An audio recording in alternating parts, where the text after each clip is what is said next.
So, Emily. Hi, everyone. Thank you very much for having me here today. I'm probably going to move around a bit, so I'll try and stay near the microphone. Oh, no, take the roaming mic. Where's the roaming mic? Oh, okay. Okay. Oh, perfect. Oh, so this can do this. Okay, now I have loads of technology. We'll see which I use. So I wanted to start by thanking you really for inviting me here today.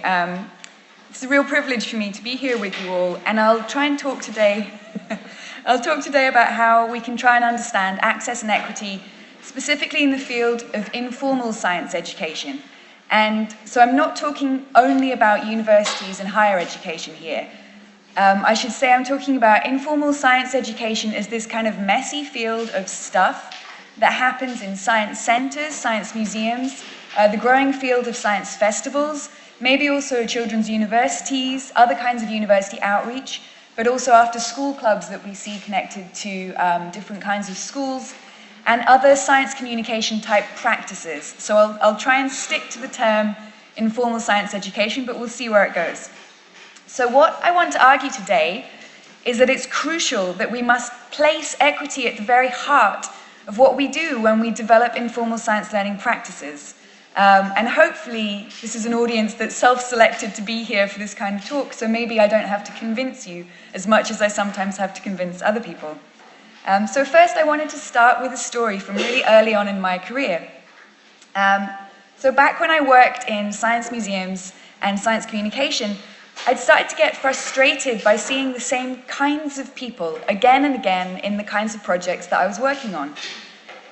And whilst I realized that we knew a lot about our audiences, we knew a huge amount about the people who did come and participate, it was really difficult for me to find out much about people who didn't participate, about the people who were missing from these audiences, the people who weren't there. We didn't have any research I could easily get my hands on about 10 years ago.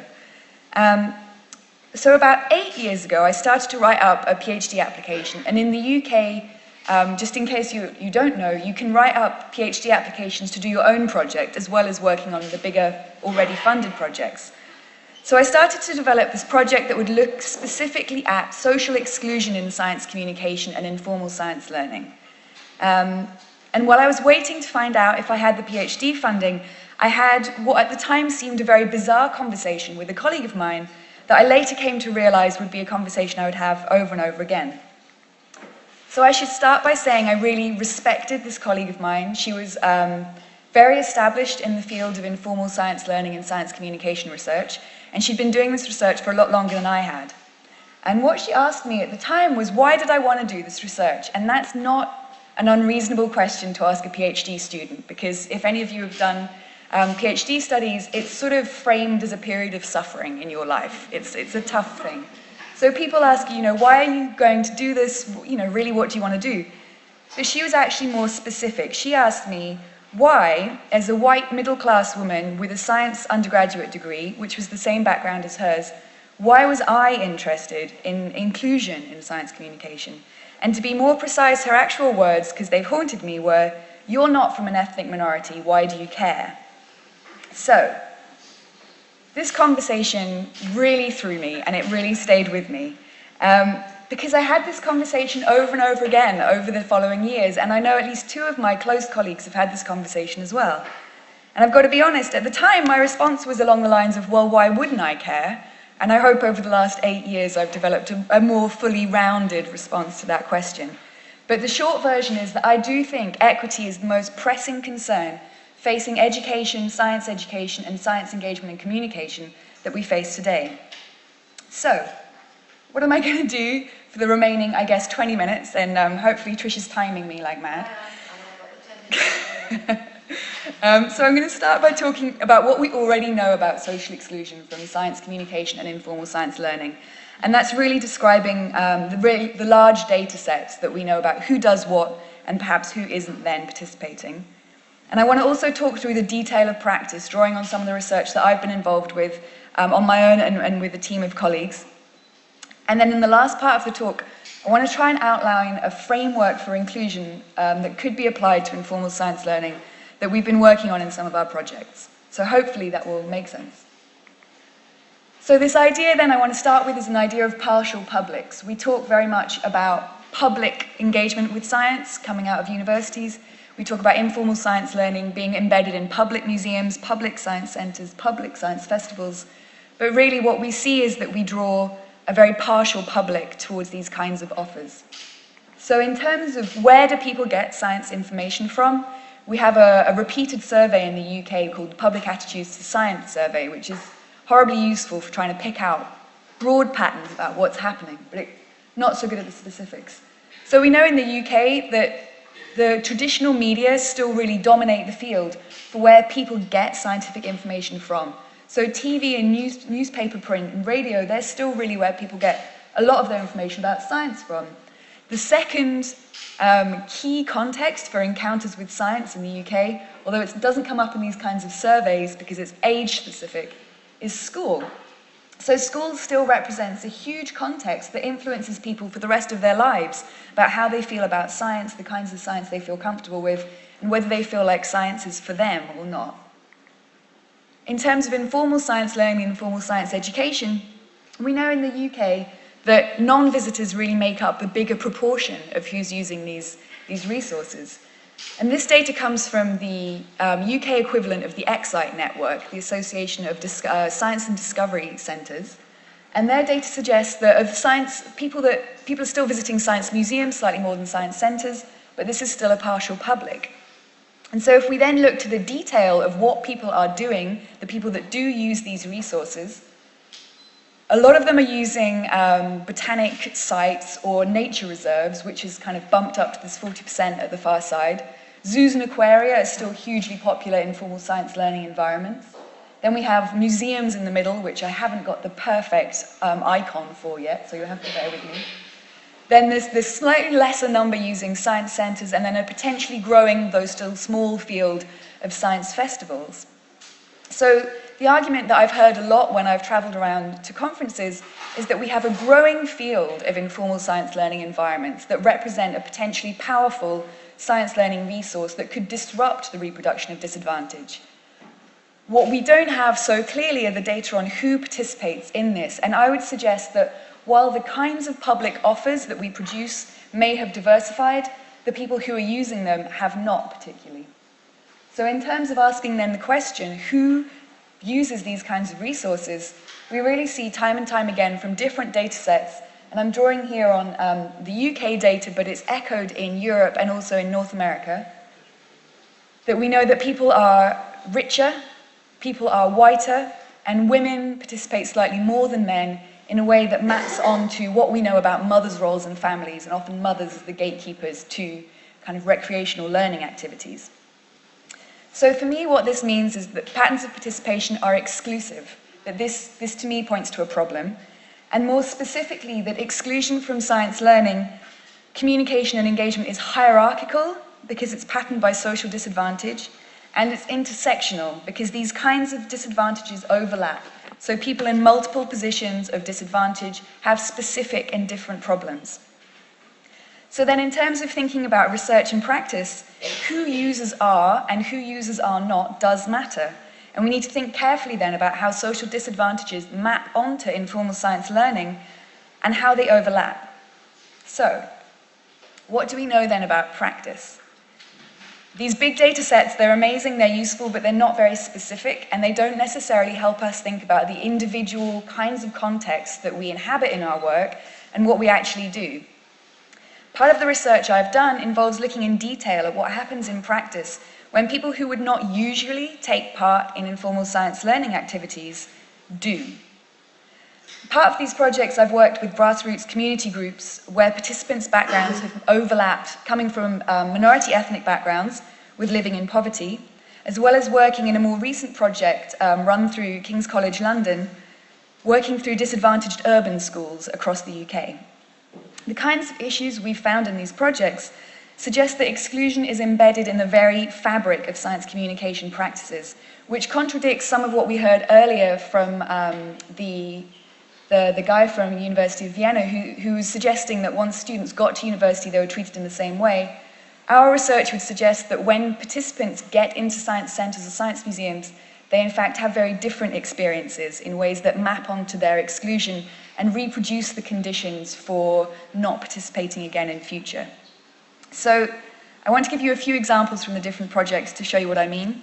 The first example is from the work with the 4 different minority ethnic community groups from socio-economically disadvantaged backgrounds. And they lived in central London, so they had a huge variety of science opportunities on their doorstep that they did not use. And of these groups, they chose to visit 3 of the really big London museums and science centres, and their visits were marked by inaccessibility in the following ways.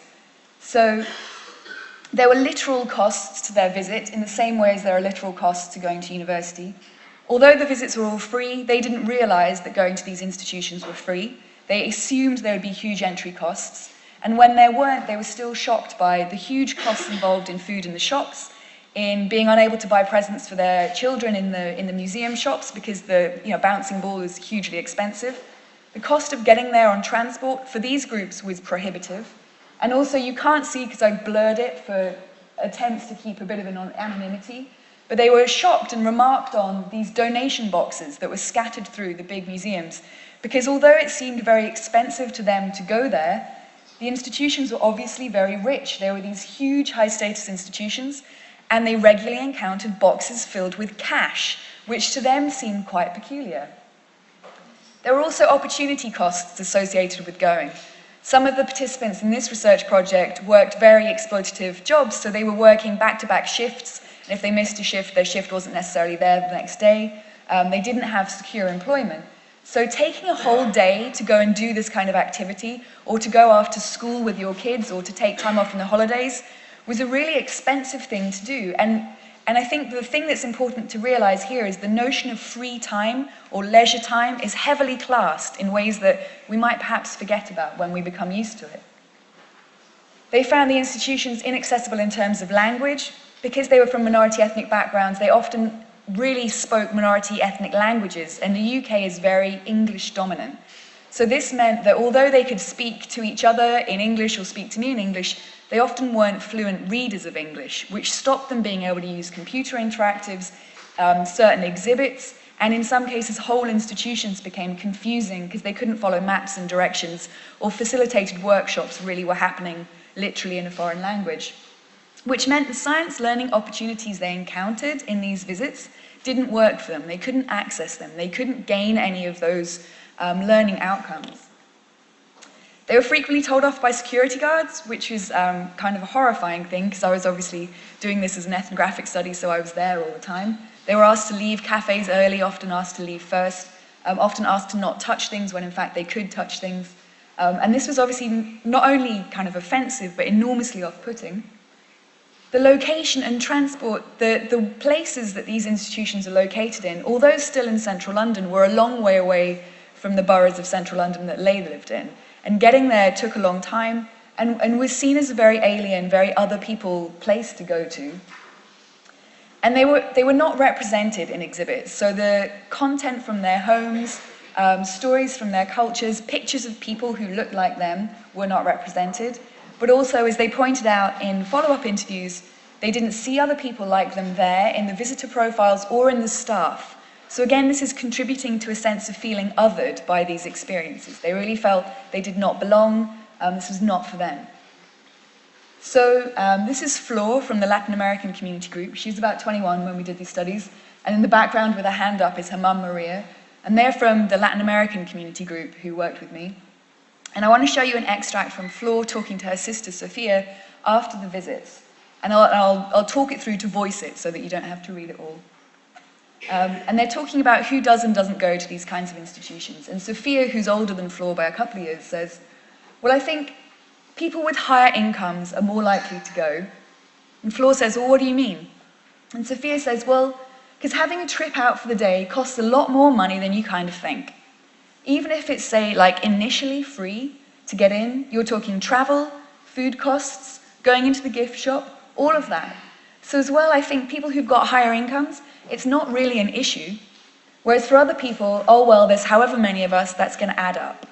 And this quote to me is really nice because it essentially echoes lots and lots of social research that class and the way minority ethnicity and migration can map onto class positions in cities like London really does create issues for people. Months later, their mother, Maria, is still reflecting on this conversation, and in this extract, she's actually talking about her conversations with Flor. And she says, well, Flor, was saying, look at all the people going in, Mum. They're all white, middle class, and wealthy, aren't they? There's not many people I was at college with here. She made that observation, and a lot of it is the money thing, being able to afford it even though it's supposedly free. And this is where someone like Pierre Bourdieu would talk about the notion of symbolic violence. These look like open systems, they look like they're accessible for everyone, but actually from certain social positions, especially overlapping positions of disadvantage, these experiences read as very marginalized, very exclusive, and very problematic. And so participants came away from this thinking, this is not for me. So in the second bit of data I want to show you, I'm drawing on the Enterprising Science Project, which I work on with a number of colleagues, including Louise Archer, Jen DeWitt, Justin Dillon, Heather King, and Amy Seekins. And I want to talk through some work in a museum that we've been doing with different urban schools, where we've really looked at schools who aren't the best schools, schools that aren't doing that well, schools with, in the UK we use a measure of people who have free school meals, which really represent social disadvantage, and also schools with high level of new migrants, so that they and their parents might speak other languages. And this example, I want to call your attention to the notion of gender and class and how they play out in the practice of a museum visit. So I want to start by reading you an extract from our field notes, and we have so each class is observed by 7 researchers. They're audio recorded and we record them through field notes and photographs. And so I want you to imagine, if you will, that you're watching a classroom group in a museum, which is something I feel like at least some of you might have done, or watched classroom groups in your own projects. So this is from this image, this interactive. A group of 12 to 13-year-old boys are using hands-on interactive in a science museum gallery. Almost all the boys from this class have gathered together to use this large multi-part interactive, while the girls in the class are working in smaller groups on other interactive exhibits around the gallery, much more quietly and less noticeably. The interactive only works if a number of people work together to move pieces around a large system, which is what they're doing up here. Jason asks Kane if he wants to go somewhere else because he wants to try another exhibit. But Kane tells him not yet. Daniel is with the group and is shouting, "Come on, come on!" Henry leaves the group saying, "I'm going to do something else, this is too addictive." But then Jason shouts at Ryan. Instead of going anywhere else, he shouts, "Come on, you're weak, hurry up." As Ryan returns to the group at the basin, he checks in with Jason. "Jason, was there bear," and bear is slang for many in London right now, "was there bear coming out when I did it?" Lucy, who's one of the museum facilitators, walks over to the group and makes an attempt to facilitate, asking whether they've tried other exhibits, what they think this might relate to in everyday life, and trying to draw out the science learning links. And this is completely ignored by the excited boys. About 5 minutes later, Melissa, another museum facilitator, makes 2 announcements trying to get the group to meet up because it's the end of their session. The boys shout that they want to go one more time. They ignore her for quite a while. Eventually, she has to grab the basket to stop them as they start throwing beads and stones at one another. Jason shouts, "That was fun," as they walk away.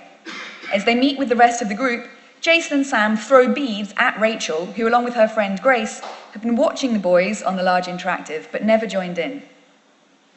Our analysis of this whole group of visits, they suggest that the informal science learning experiences were broadly set up as masculine, and they were interpreted by the students and by their teachers as masculine. So what that meant was the boys were behaving in a kind of laddish way, which we know from sociology of education is often set up against learning. And we would suggest that because of the class position that these children came from, they actually were doing laddishness in a way that relates to working class identities, and didn't necessarily mean they could access the science learning opportunity that they were physically accessing. So only one of the boys from all of these classes really was later able to talk about making links between using that interactive and any kind of science content or reflection. All of the others were messing around, having fun, and doing performances that we've described as macho. They were doing tests of strength, tests of speed, and we literally have extracts of boys shouting at one another, "Yeah, I dominated you." And so what they're doing, we suggest, is a performance of masculinity that foregrounds themselves as young, macho, working-class lads, really in opposition to any access to learning or education. The other obvious disadvantage that comes from this is the girls really didn't engage with these opportunities in the same way. And when the girls did try and use science learning opportunities in a way that played with the laddishness that the boys were doing, they either held themselves back, were stopped by a friend, or were stopped by one of the teachers for being bullying or not ladylike. And the boys recognized this. So in a focus group following up after these visits, the boys, and R is the boys and I is the interviewer, the boys are drawing here on a notion of maleness as a kind of just natural, boys will be dominant, boys will be lads, that's what boys do. So they're saying the girls, yeah, they were doing other things. Yeah, they're like interested in how to make other things instead of just pulling things up and down and just like shaking things around. And the interviewer says, so that's what boys like, shaking things around and pulling things. And the boys say, well, we were fighting and like pulling things because it's like, and then the last boy says, well, what he's trying to say is that boys are more physical in a way. And the other boy agrees, he says, yeah.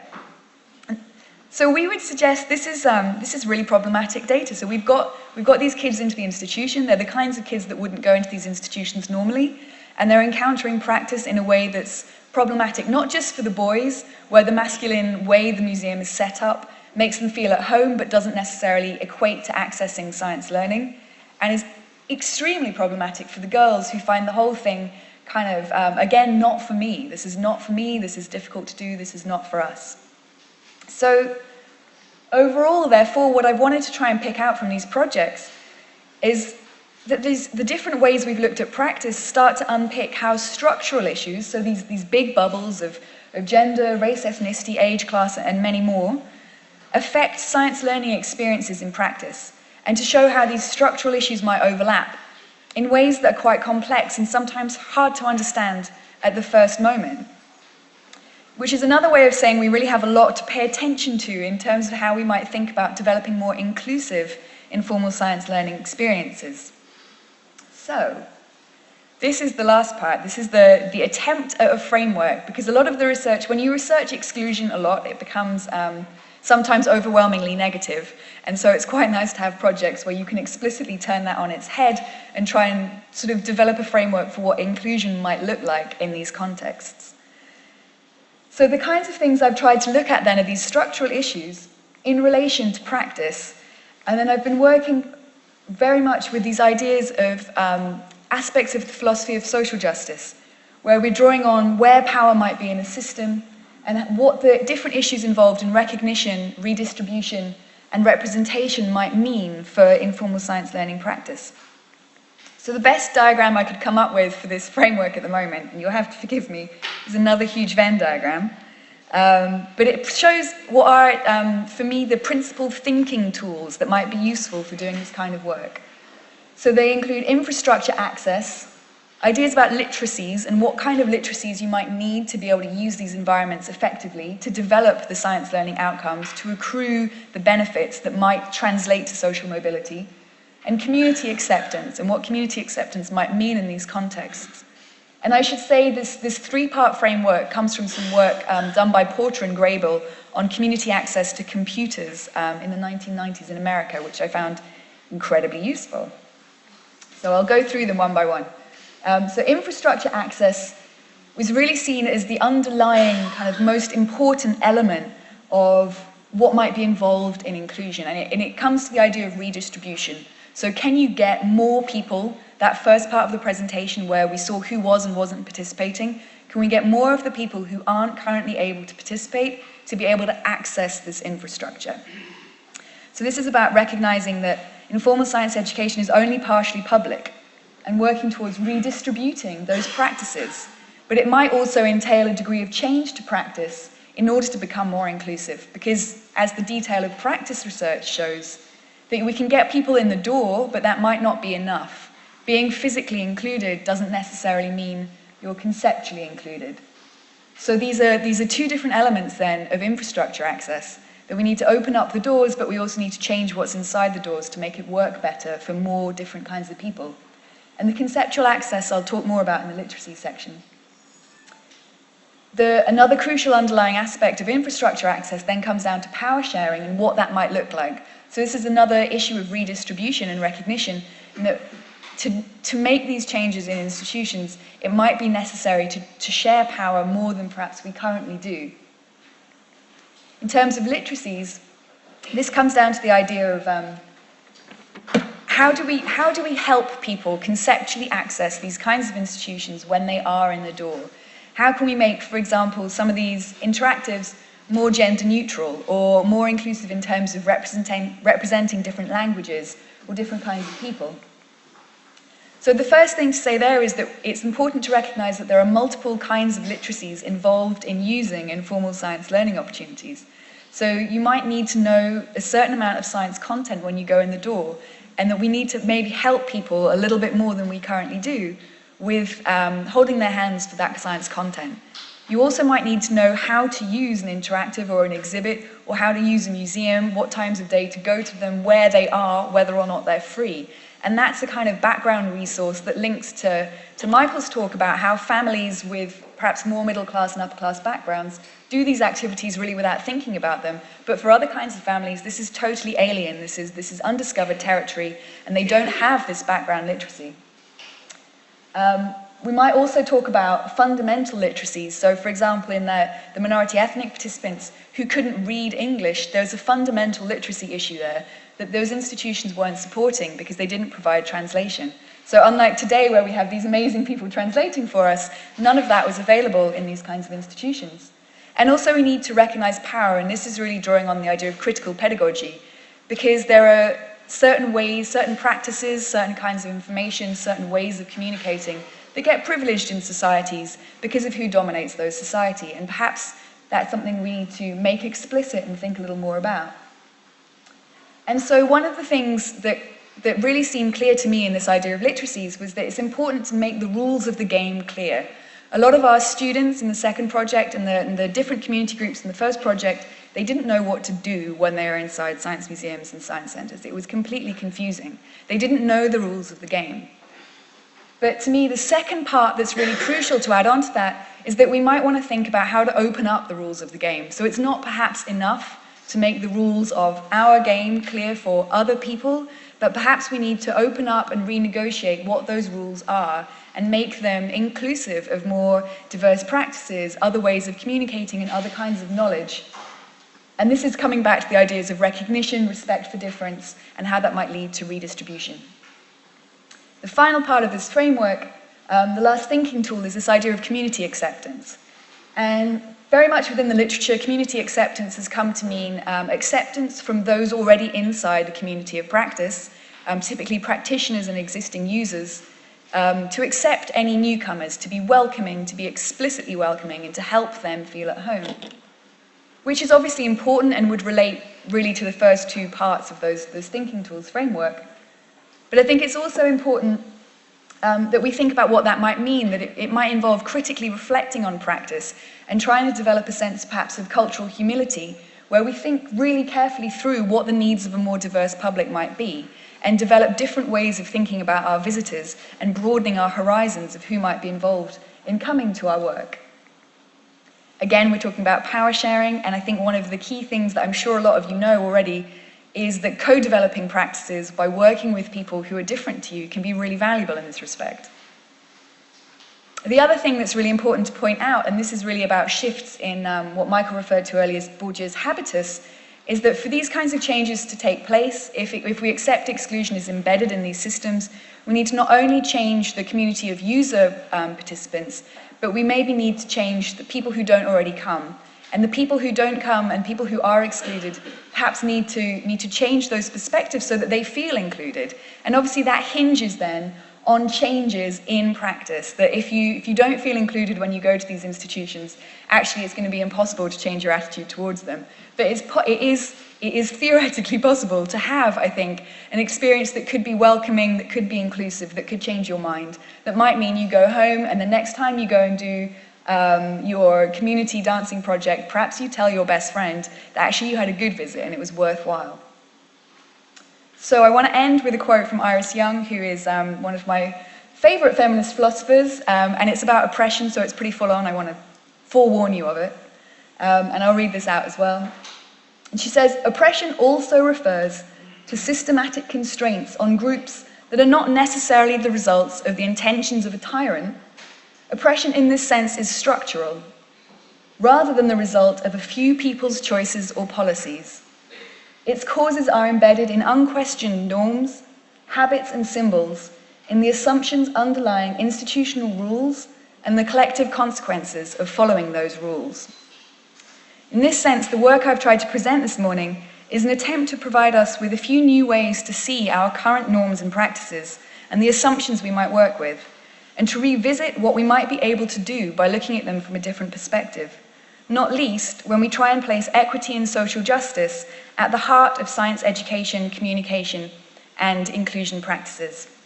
So, thank you for listening to me. I'd be delighted if any of you have any examples of work that you want to share. I'll be here for the rest of the day and bits of tomorrow, and I'd love to hear examples of practice. And please do ask me some questions. Excellent. Thank you very much.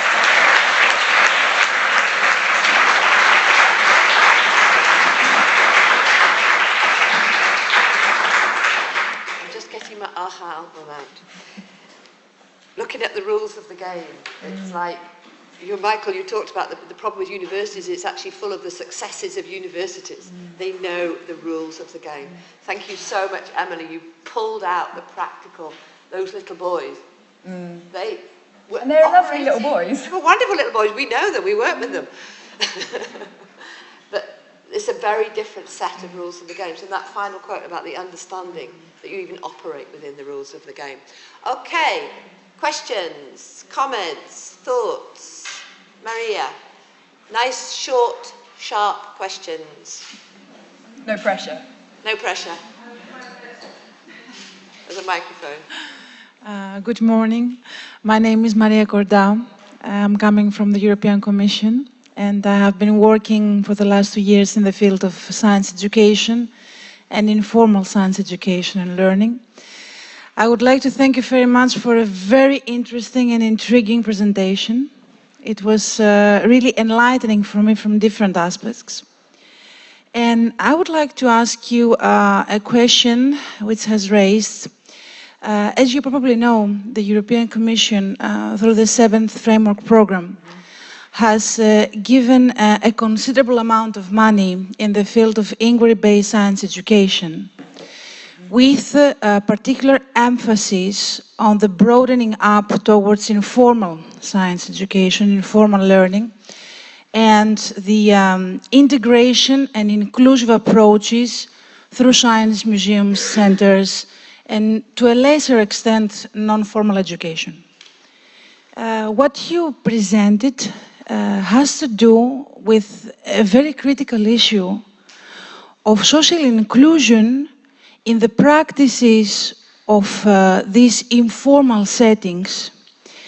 And what I have seen so far from the projects in which an ample sample of organizations, institutions, public, private, they have come into a consortium, is completely different.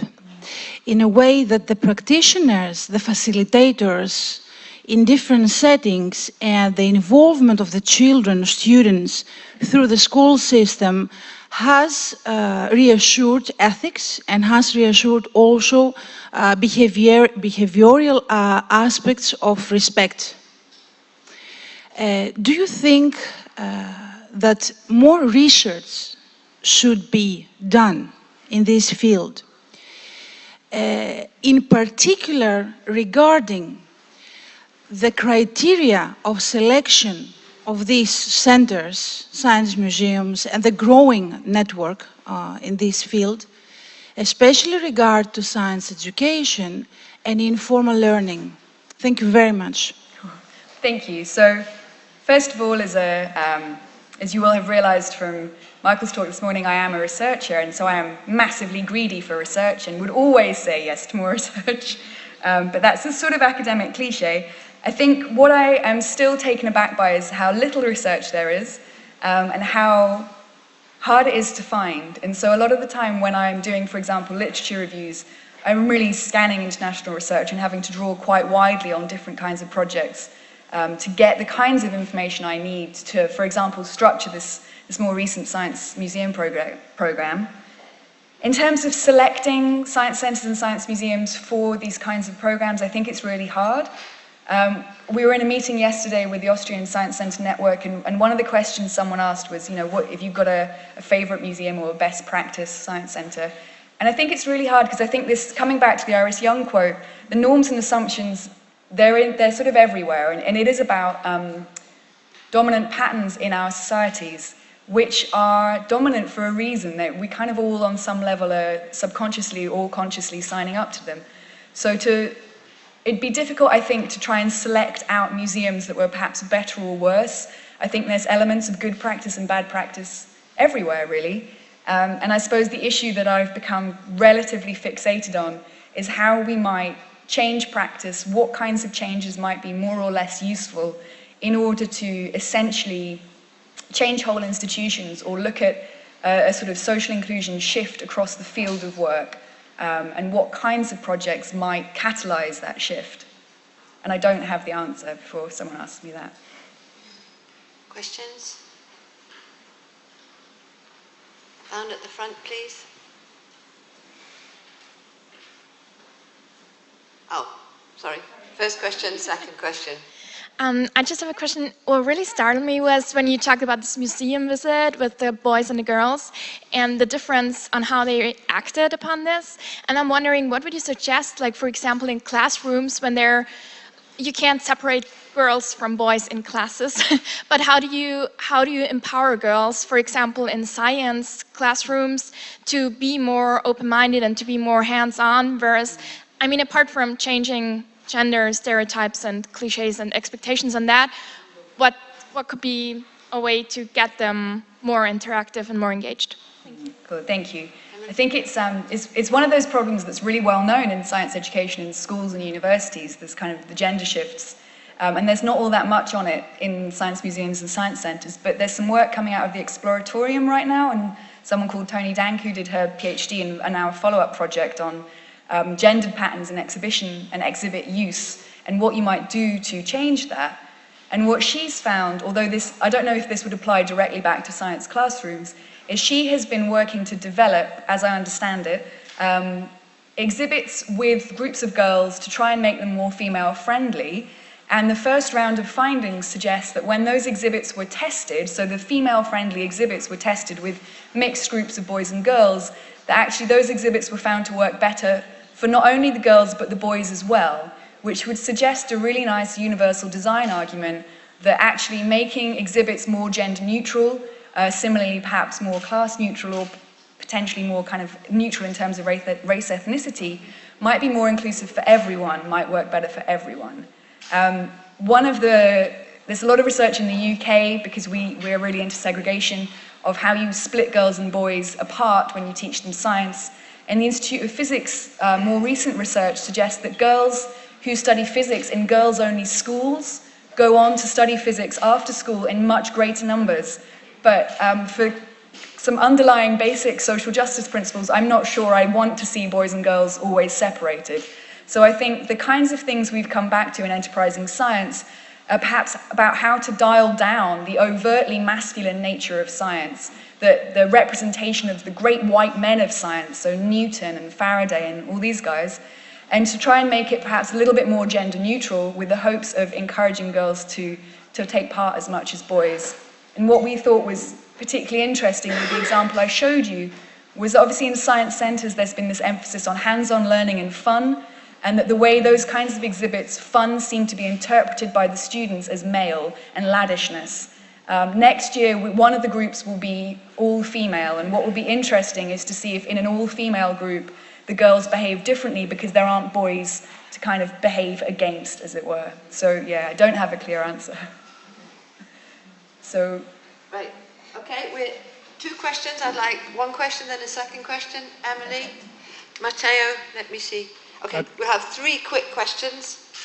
So, quick question. A brief question indeed. I just wonder to what extent the problems that you're referring to are specific to the area of science education, or might they apply actually to any area in which people, children particularly, are supposed to interact with problems? Okay, thank you. Elizabeth, the microphone. Thank you. I just wanted to add something to this gender issue, because I think also that it's not only a problem in the science world, it's everywhere. And I just wanted to tell you an example from our children's museum, Zoom. We had 5 tons of clay in our studio. And this should be, you would suppose, a neutral material. But boys and girls acted completely different with it. So the boys destroyed everything was done before and built huge sculptures, towers, mainly towers and the fortresses and things like that. And the girls they didn't destroy anything what was there, but they formed little nice things, little houses, flowers and things like that. So we thought what to do about that, and then we thought we could encourage boys to do little things and girls to do big things. And I mean, this is a suggestion for the children, not more than that, but you could give that. And I think a very good key is actually to have facilitators, people who speak with the children. So not only hands-on, which are there, and children can do with those what they don't know what to do, maybe even. But you have facilitators who have different gender, so men and women, which is very important for the identification process, and also maybe to encourage the children to do the things different than they are used to do it. Thank you, Elizabeth.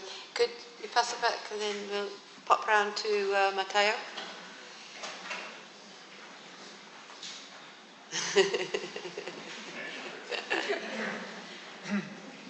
Thank you very much. I think in terms of acting, because we're talking about how to act, it is very important that we ask ourselves what would be the benefits, the visible benefits for informal science setting in becoming more inclusive, because in some cases there isn't any actually. And so it's, I wonder if you have been exploring what can be the triggers that makes a science center willing to go in that direction, so what you will get back. And there is, I think, a problem there that goes in exactly the opposite direction on what is one of the most valuable for me insight that you are bringing in, which is we shouldn't concentrate in analyzing programs with target social inclusions, but normal practice which are not related to social inclusion, and see if those are inclusive. And what I fear it can happen is that the only area of action in which the museum can indeed gain something from being inclusive is when they do special program that they can be advertised as such, funded as such by public money normally, while completely neglecting, you know, their daily things, which are the one that you analyze that really makes the difference. Thank you. Is there any other quick final question? No.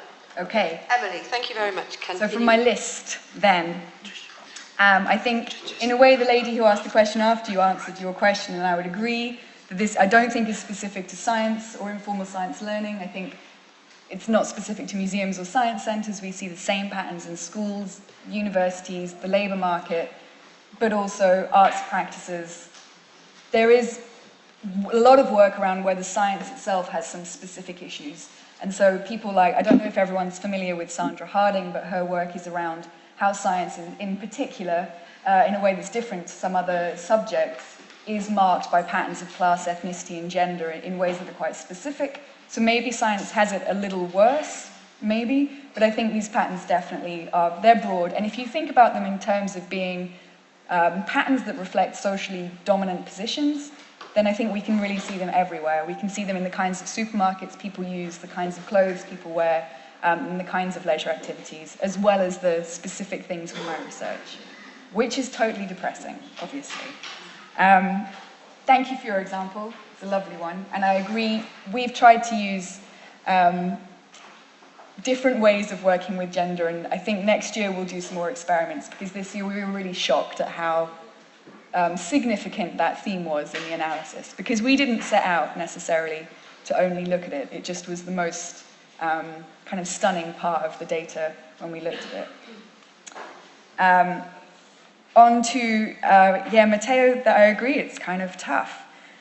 So in terms of arguments for science centres that might want to do inclusion work and big rhetorics, Alan Friedman, who is no longer with us, his argument I always found quite interesting, because he, having run a science centre for a long time and then retired and gone into science centre consultancy, he argued that there was a strong business case for diversity. And he obviously is coming from the American context, where the kind of white dominant majority is not the majority for much longer or by a very big proportion.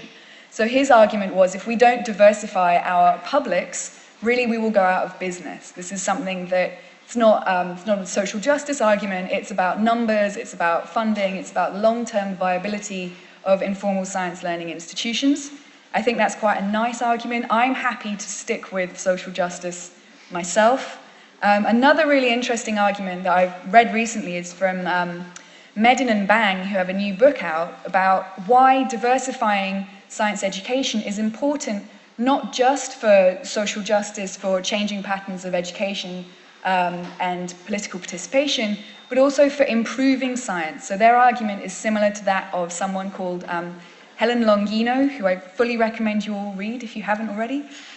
She argues that if we make the best science comes from resilient, diverse communities who think in different ways, who can explore problems from different perspectives, who can then produce the most interesting, most useful, most valuable kinds of science. And that by having science carried out by communities who are small and homogeneous, we perhaps focus on small problems that aren't reflective of the wider, more diverse nature of our societies. And so I think that's a really interesting point. So that if we make these things more inclusive, it's good kind of for other reasons. So business or improving science. I agree, I'm just going to keep talking about other researchers you should look up. Bernadette Lynch's argument about participatory work in museums, I think really applies to social inclusion work as well, in that it often becomes a tokenistic side project. So it is funded through a specific call for funding or by a specific philanthropic charity, and it remains on the periphery of an institution's core work. And so nothing really changes then in practice. So one of the things I think is really important is to think about how we might mess with that, because as I think everyone knows, funding is tough. It's hard to get these things funded. So if the easiest way to get funding is for a kind of side project, how can we translate what we might learn from that side project back into the core practices of the museum? How can we develop reflective work around the kinds of inclusive benefits or ways of working, or perhaps encounters that facilitators have that translates back into what the director thinks about the institution, or how, at a bigger scale, politicians and large-scale funders might think about funding things when they arguably develop the field. So yeah, again, back to like massive world takeover, we change everything. Well, so I'm done, I think. No, you're part of the EUCU.NET Cis Catalyst. We're into that. We are nothing but an ambitious project, because at the heart of what we're saying is societal change. And we can talk about one very specific example, the higher education system, the science communities, informal learning, but it's all about huge structural societal. Because why aim low, right? Okay, well,